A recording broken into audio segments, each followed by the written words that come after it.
I just got a set of the PRX Profile Halo arms, made in the USA, impeccable quality, lightweight, versatile, and coming in at $749 plus shipping. I may have just stumbled across the best budget jammer arms for 3x3 and 2x3 racks. But are they too good to be true? Let's talk about it.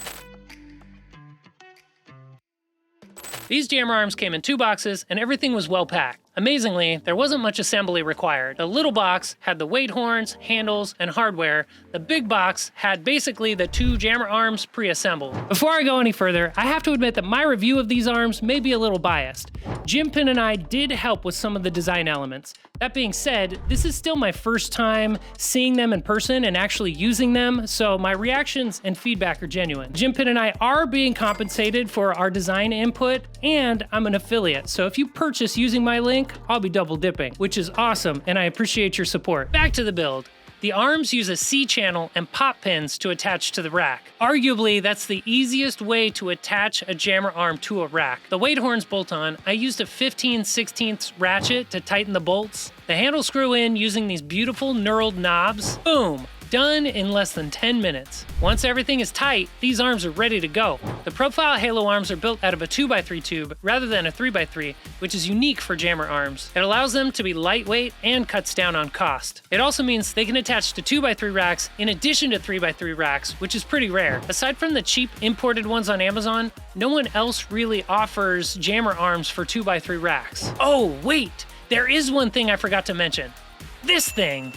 Well, my friend, this is a wall mount. It's so you have a place to put the arms when you're not using them. So, first impressions, I love that they're lightweight. You can do movements like a lateral raise, which is tough with a 3x3 11 gauge steel jammer arm, especially when they have the weight horn handle combo.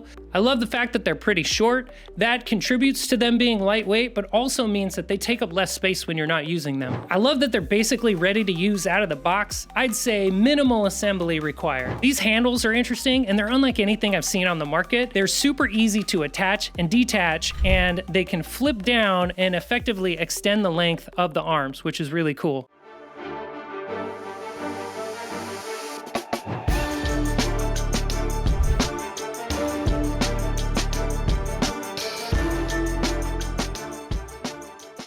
If you've seen my Ultimate Jammer Arm Showdown video, you'll remember I made a list of key elements for the perfect jammer arms. Multiple starting positions, 2 pivot points for full articulation, the ability to lock in from side to side, front mounting weights, separate handles, trolleys, and one of the biggest factors is affordability. I'm gonna go through these one by one and see how the PRX Profile Halo arms stack up. Multiple starting positions? Check. You'll immediately notice that these don't have the full range of positions that the original Halo arms have, but there are practical reasons for it. First off, for pressing movements, there's no reason to have holes higher than a 90-degree starting point. On my Rogue arms, I would often use the top holes for storing the arms up and out of the way, but the PRX Profile Halo arms weren't meant to be stored on the rack. If you're using them on a folding rack like I am, you want to remove them from the rack before you fold the rack up. And that's why they included a free wall mount. But I'd say the biggest reason is to save cost on materials and make them as light as possible. Are the 5 holes enough to get a variety of starting positions? Yes. 2 pivot points for full articulation? Check. The second pivot point looks pretty similar to what Jim Pin and I designed for the Kaizen adapters, and that's not by mistake. We licensed this component to PRX for the Profile Halo arms. This allows for side-to-side movement, and they can be locked in place with the included pop pins. Front mounting weight horns? Check. Separate handles? Check. As far as I know, these are the first arms on the market that ship with separate weight horns and handles. I love it. They are high quality components. The handles are grippy and allow for 3 angle options for your hands, but my favorite design element is the way they mount. They've got a little nub for the top hole and then a bolt for the bottom hole that fastens with this beautiful knurled knob. The handles can be mounted in either orientation. Facing up provides this nice angle here. Facing down gives them a little additional length. Changing the handle orientation also changes the leverage and the felt load, which is a pretty cool feature. Trolleys for the arms? No. Trolleys are nice. With as heavy as each jammer arm usually is, a trolley makes it so much easier to move it up and down the rack. The downside of trolleys is that they're such a pain in the ass to add and remove.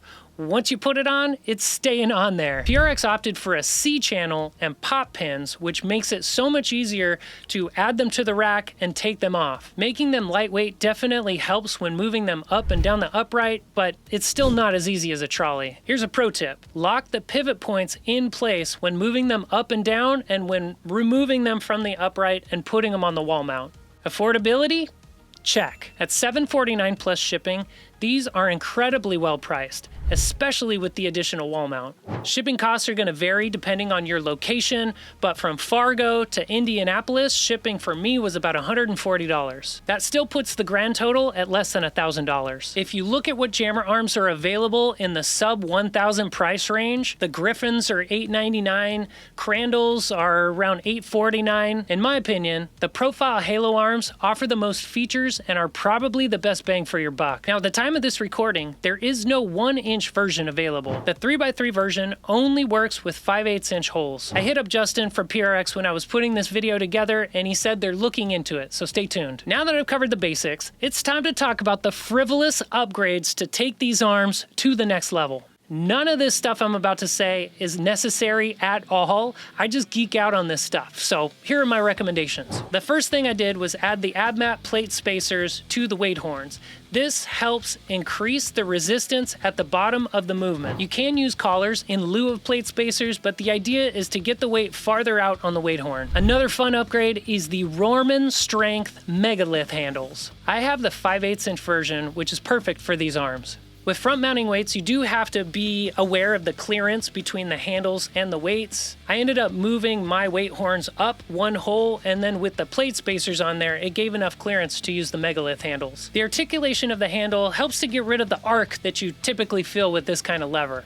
So an incline press, for example, just feels more natural. I also bolted on my Gym Pin taco handles. I freaking love these things. The different angle options really allow you to just dial it in perfectly for every movement. The last frivolous upgrade was swapping out the standard pop pins for these really cool Rigmates mag pins.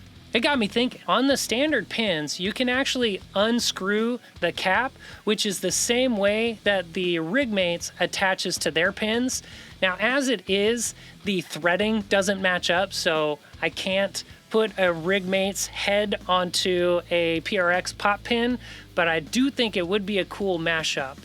PRX, Rigmates, that would be a sweet collaboration, bro. All right, so for everyone still watching, I have a sweet surprise for you. After that first day when I got the arms, I put them through initial testing, I hung them up on the wall, and then I went in for the night. But I kept thinking about them. I kept thinking about the wall mount. I kept thinking about like the different things that they could do. And like my family was talking to me and I wasn't paying attention. I just kept thinking of like the wall mount, and the arms mount to the wall mount, but you don't have to take off the handles and you don't have to take off the weight horns. And I was just like thinking about it, ruminating, fucking just, I couldn't stop thinking about them. I went to lay down in bed and the question hit me.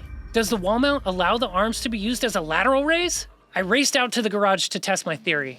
My wall, though beautifully organized, was way too crowded to be able to test this theory out.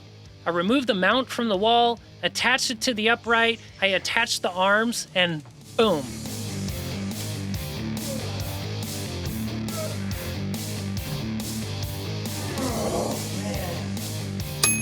Holy shit!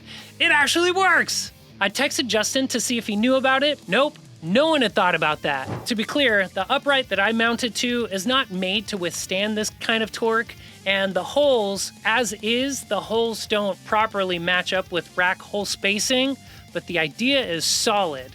The bushings in the arm help to make the movement super smooth. The angles of the handles make it so you have angle options. It feels really good and really natural. Damn, bro, shit's crazy. Anyway, use my link in the description if you'd like to purchase these. Thank you so much for watching, and I'll see you next time.